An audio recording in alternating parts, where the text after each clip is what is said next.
저는 제 의뢰인 중에 녹화를 한 사람이 있었어요. 녹화를 한 사람이 있었는데 그건 잡혀갈 것 같은데. 당연히 카찰죄니까 처벌을 받습니다. 이거는 처벌을 받는데 강간했다고 신고를 당한 거예요. 근데 이걸 까면 카찰범이 되는 거고 안 까면 강간범이 되는 상황이에요. 그리고 이제 당당하게 카찰범이 되셨는데 어떤 게 더 형량이 센가? 형량이 당연히 강간이 훨씬 세죠. 당당하게 네. 그래서 그래서 어쩔 수 없네. 저게 조심스럽게 저한테 말씀하시더라고요. 카메라로 사실 찍어놨는데. 있다. 그래서 예전에- 어떻게 되냐? 넌 범죄자다. 일어나서 넌 범죄자다. 강간이냐 카찰을 아. 선택해라. 하지만 강간보다는 카찰이 낫지 않겠냐. 하지만 그럼 제가 카찰범이 되고 무고죄로 저 여자를 꼭 고소하고 싶습니다.라고 이제 그 선택을 하더라고요. 그건 좀 슬프네. 네. 이게 조금 남자와 여자가 만나서 그런 건데 그걸 막 또 막 고소하고. 근데 그것도 이제 아까 형법의 원칙에 10명의 범인을 풀어주더라도 한 명의 무고한 사람을 뭐 나오게 하지 않겠다 이렇게 그러니까 하는 서로 간에 것처럼 동의가 있었는지 네. 없었는지를 그리고 아까 그- 잠깐 네. 말씀드린 것처럼 머릿속에 있는 거잖아요, 사실. 암묵적으로 하면. 근데 이런 경우는 잘 없어요. 네. 그러니까 뉴스에 네. 나오겠죠. 네, 신문에 많이 나오겠죠. 없고 맞아요. 저가 상담받았던 경우에는 남자분들이 많이 오시고 여자분들도 많이 오시죠. 근데 남자분들은 대부분 거절을 하는 걸 진짜로 몰랐어요. 이렇게 물어보면 그러니까 싫다고는 했는데 그게 그런 정도는 아니 이렇게 생각하시는 분들 꽤 많아요. 그리고 그냥 그 정도는 그냥 다 싫다고 하지 않아요? 뭐 이렇게 진짜 생각하시는 분도 있고 그럼 안 되죠. 완전 정색하지 않았다고 이런 네, 식으로 그러니까 싫어 뭐 이렇게 했다 막 그 정도는 뭐 앙탈 아닙니까? 뭐 이렇게 하시는데 아니에요. 그러니까 싫다고 하시면 그냥 안 하셔야 되는 것 같고 그리고 그렇죠. 그러니까 또 나를 좋아한다고 했다. 근데 싫다고 하는 게 말이 되냐? 이렇게 하시는 분도 있어요. 좋아하는 거랑 또 성행위는 다르다는 거. 미수도 있잖아. 미수. 그렇죠. 그렇죠, 그렇죠. 미수. 강간 미수도 걸면 거는 거 아닌가요? 근데 네. 이거는 조금 아닌가요? 어려운 부분들이 있는 게 그래요? 강간이라는 죄를 조금 깊이 좀 구체적으로 들여다보면 제가 너무 몰라서 여쭤본 거죠. 네. 미수. 그 그러니까 미수가 미수. 인정이 되는 경우가 거의 다 갔어야 미수가 될 거예요, 아마. 미수에 관한 걸 좀 이건 좀 법리적인 거지만 좀 설명을 드려야 되니까 미수가 되려면 실행에 착수라는 게 있어요. 그러니까 실행에 착수를 해야 돼. 하겠다고 이제. 뭐 그럴 수 있잖아요. 막 이렇게 하려고 했는데 싫어 이럴 수 있잖아요. 그렇죠. 근데 그치? 제가 강간을 하겠다는 게 입증이 돼야 되는 거예요. 맞아요. 그냥 저는 가슴만 만지고 싶거나 엉덩이만 만지고 싶었을 수도 있잖아요. 키스만 하고 싶었을 수도 있잖아요. 강제로 하려고 했는데 이런 경우는 대부분 미수가 되는 경우는 뭐 본인이 이제 딱 돌아서서 이렇게는 없고 대부분 외부 사정이나 그런 거에 의해서 이렇게 멈춰졌을 때 그러니까 현실적으로 두 사람만 있기 때문에 그 현장에 고소하는 측에서는 상대방이 강간의 실행에 착수했었다라는 사실을 본인의 진술 외에는 없는 거예요. 입증할 방법이 네. 너무 어려운 네. 거죠. 본인의 진술 외에는 없어요. 그러면 과연 중립적인 위치에 있는 수사기관이 그 피해자의 말만 믿고 강간 미수로 송치하고 기소를 해야 되는가? 일반인들이 생각했을 때 그걸로 기소되면 대한민국 남자들은 뭐 다 성범죄자가 되는 거 아니냐 이런 생각을 많이 하시잖아요. 강간 미수에 대한 개념이 좀 약했던 것 같아요. 단계가 되게 많아요. 그래서 어느 정도냐면 생각보다 되게 아까 세밀해요. 말씀드렸잖아요. 네. 잠깐 말씀드렸었는데 검사나 수사기관들은 유죄를 이끌고 확실하게 유죄니까 기소를 한단 말이에요. 검사가.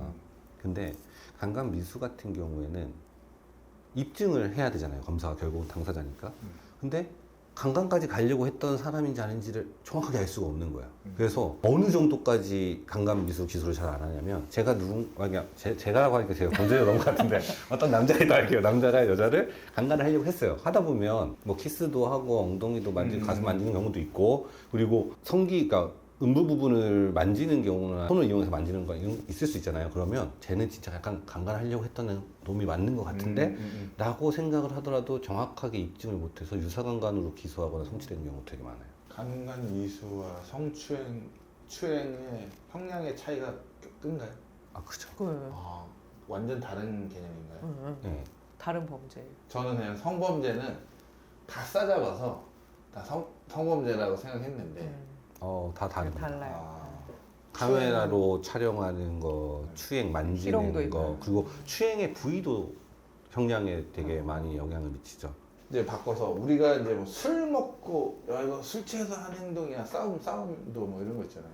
그러면 좀 형량이 좀 낮아지나요? 술 취해서 죄를 저질렀는데 뭐 책임이 줄어드냐? 그 질문은 심신미약을 말씀하시는 것 같은데 우리 형법에는 이제 심신장애자라고 해서 종류가 크게 두 가지가 있어요.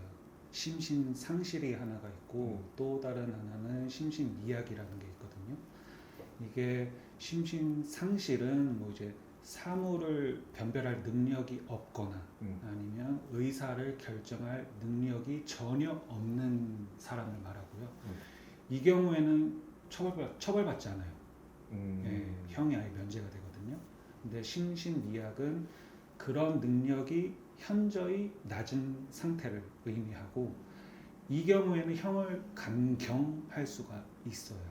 그래서 과거에는 내가 술에 취해서 어떤 범죄를 저질렀다. 그래서 기억이 나지 않는다라고 하면 형을 감경해 주는 사례가 종종 있었죠. 지금은 그런 주장이 국민 정서에도 맞지 않고 또 이제 재판부에서도 법 적용 같은 거를 좀 엄격하게 하는 추세여서 형을 감경하지 않고 원리 원칙대로 처벌을 하는 경향이 있는 것 같아요. 그러니까 술을 취했다고 심신미약이 되는 건 아니거든요. 그러니까 제가 술을 많이 마셨어요. 그리고 다음날 일어났는데 기억이 안 나요. 필름이 끊겼다고 하죠. 그럼 나는 심신미약, 심신상실 상태에 있었냐? 그건 아니거든요. 그냥 나중에 내가 숙취 때문에 기억이 없는 거지 술에 취한 나도 그래도 의사 판단을 하고 움직이거나 이동할 수 있었으면 그거는 심신상실이나 미약까지 안 간다고 보기도 하거든요. 요새는 인정도 안 하고요. 그게 좀 인정받으려면 어느 정도까지 좀 증명을 해야 되냐면 평상시에 알코올성 치매라든지 알코올을 먹었을 때 이 사람은 완전히 간다. 의사 능력이 없다는 게 좀 입증이 돼야지 심신미약이나 상실에 얘기를 할 수 있습니다. 근데 특히 심신상실 같은 경우는 저는 그렇게 생각해요. 그냥 개인적으로 심신상실이면 범죄를 저지를 수가 없다. 근데 실제로 그 알코올성 치매 환자가 그 같은 병실의 다른 환자를 폭행을 해서 그렇죠. 사망하게 한 사건이 있었어요. 네, 근데 그 사건에서 실제로 심신상실로 무죄 판결이 확정이 된 사례가 있거든요. 그거 외에도 뭐 조현병 같은 경우나 그렇죠. 정신적인 질환이 있는 경우에는 이제 미약으로 많이 하고 상실까지 가는 경우들도 있고요. 근데 그런 거는 누가 봐도 너무 명확하게 보이는데 단순히 정상인이 술을 좀 많이 마셨다고 해서 나는 심신미약이고 상실이다라고 주장하는 거는 실무적으로는 거의 좀 많이 없는 편이긴 합니다. 제일 크게 착각하는 건 뭐예요? 착각하기보다는 대부분이 잘못 알고 계신 게 있더라고요. 그러니까 한번 이게 예전에 그런 경우가 있어가지고 좀 퍼진 것 같은데 음주운전을 하고 가다가 경찰을 만나면 네. 멈춘 다음에 편의점으로 달려가서 술을 마시면 된다. 술을 하고 마시고 있었다. 운전하고 있는데 앞에서 단속을 하고 있는 거예요. 그러면은 내려요. 그리고 편의점으로 달려가서 소주를 마시는 거예요. 그 모습을 보면은 경찰들이 막 쫓아오겠죠. 그러면서 술을 제가 마셨는데 문제는 제가 술을 마신 상태로 운전을 했는지 지금 취한 건지. 마셔가지고 지금 음주 상태가 됐는지를 입증할 수가 없는 거예요. 그래서 무죄가 나왔던 사례가 한 번 있었어요. 그래서 이제 이런 소문들이 퍼진 거죠.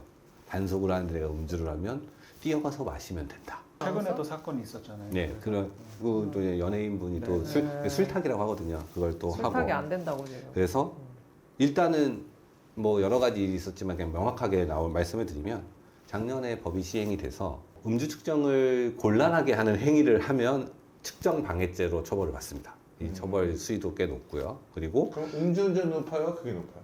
측정 방해죄가 또 운전만큼 높게 법정형이 되어 있어요. 그리고 또 한 가지는 이제는 저희가 증거가 되게 많거든요. 술을 마셨던 곳에 CCTV까지 조회를 해서 화학적으로 생물학적으로 추산할 수 있거든요. 혈중 알코올 농도를.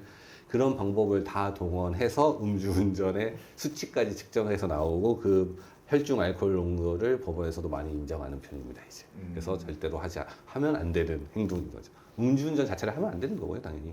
예. 근데 요즘 음주운전 잘 안 하잖아요. 아 그래도 하지만 또 옛날 분들은 꽤 하시는 것 음주요? 같아요. 엄청 많이 하죠. 네. 네. 네. 하는 사람들은 그냥 하는 것 같아요. 저희 바꿔야 될지도 몰라요, 이 음주. 아, 정작 오늘 마약 얘기를 하나도 못했네. 그러니까요. 아, 네. 아, 저는 마약은 진짜 열심히 떠들 수 있을 것 같아요. 그러니까 아니 마약 얘기 재밌는 거 진짜 많단 마약 말이야. 얘기를, 지금 마약 얘기 못했네. 네. 마약 얘기 마약을, 하나만 해주세요. 왜 마약을 변호하신 거예요? 그러니까 이게 사실 변호사들은 변호사가 딱 될 때 나는 어떤 변호사가 되겠어 이러면서 야심차게 나는 그 변호사가 되겠어라고 대응하기보다는 일을 하다 보니까 계속 이쪽 사건이 나한테 들어오고 많이 하다 보니까 전문성을 갖는 맞아요. 경우들이 있거든요. 그래서 대부분 그런 것 같아요. 저는 사실 공대를 나왔어요. 학부는 공대였거든요. 그래서 건설업을 하고 제가 이제 지하철 9호선을 만들었었는데 그 계속 지하철 9호선 얘기 많이 들을 수 있어요. 저는 이제 부동산, 건설, 이런 거 하고 산재 싶으셨지. 전문 변호사가 이제 나는 도면도 볼 줄 알고 엔지니어였던 변호사니까 이쪽에 강점을 갖고 하겠다 이러고 왔는데 우연히 정말 억울하신 분이 저를 찾아오신 거죠. 그래서 이제 무죄를 받고 아까도 말씀드렸잖아요. 0.79%밖에 안 된다니까요. 그래서 무죄를 받아보는 변호사가 많지 않아요, 생각보다. 그러면 또 이제 구치소에 소문이 납니다. 마약을 했는데 무죄를 받으신 거예요? 안 했는데 무죄를 받은 거죠. 그럼 소문이 날 수가 없는데. 안 했는데 무죄를 받은 겁니다. 그리고 이 얘기도 해야겠다. 그 0.79%라고 했잖아요, 제가. 보통 구속돼 있는 사람들 있잖아요. 네. 밖에서 재판 받을 수도 있는데 그렇죠. 얘는 진짜로 죄를 지은 것처럼 보이면은 구속영장 나와가지고 영장 이제 신청해가지고 구속이 되잖아요. 그 구속된 사람들이 1심에서 무죄 받는 건 몇 퍼센트 같으세요? 모르죠. 그러니까 아까는 아예 모르셨는데 그럼 이제 0.79라는 걸 들으셨잖아요, 이제. 그럼 0.5? 0.3% 정도 됩니다. 0.3. 근데 이게 제가 2022년인가 3년도 그 통계여가지고 명확하지는 않는데 그러다 보면 구속되어 있는 사람이 나가는 게 무죄를 받는 게 그 구치소 사람 되게 많잖아요. 1년에 한 두세 명 나가나? 그럼 소문이 나는구나. 그러면 소문이 날 수밖에 없어요. 야, 몇 호 누구 나갔대? 그럼 그 변호사 누구냐고. 그래요. 이렇게 되는 거죠. 그래서 저는 마약을 무죄를 받으면서 갑자기 이제 마약 변호사. 마약에 그 종사하시는 분들이 마약 산업에 종사하시는 분들이 연락을 많이 이렇게 오시게 되면서 저도 모르게 해서 이제 마약으로 굴러가게 된 거죠. 그럼 뭐 구치소 내에서 번호 돌았나? 야, 그 변호사 그 전화가 오죠. 이제 전화가. 구치소에서 전화가 와요? 구치소에서는 못 오고요. 이제 가족들이 가족분들께서. 이제 소개받았다. 소개받았는데 안에서 소개받았다. 그 어느 변호사님한테 전화를 한번 드려서 적결을 한번 좀 오게 요청을 좀 부탁을 받았다면서 뭐 아들이나 동생이나 뭐 이제 가족분들이 오는 안에서. 경우 있고 친구들이 하는 경우들도 있고 뭐 이런 식으로 해가지고 그쪽으로 흘러 들어가고 또 이게 마약을 하다 보면 이 자금들이나 이런 것들이 또 보이스피싱하고 연결되는 경우들이 또 많아요. 그렇게 그쪽으로 오는 경우들이 그럼 있죠. 앞으로 구체적인 우리 사기 성범죄, 마약 보이스핑, 손해배상 이런 거 계속 오셔서 좀 이야기를 해주십시오. 궁금한 뭐 점이 제가, 너무 예. 많으니까. 제가 뭐 궁금증을 풀어드릴 수 있는 부분에 대해서는 예. 우리 세 분의 변호사님 오늘 얘기 즐거웠고 다음에 또 오셔서 그때 또 마저 얘기해 주시고 매번 또 저희에게 법률적인 이야기를 해주시기를 좀 부탁드리겠습니다. 오늘 감사합니다. 예, 불러주셔서 감사합니다. 네.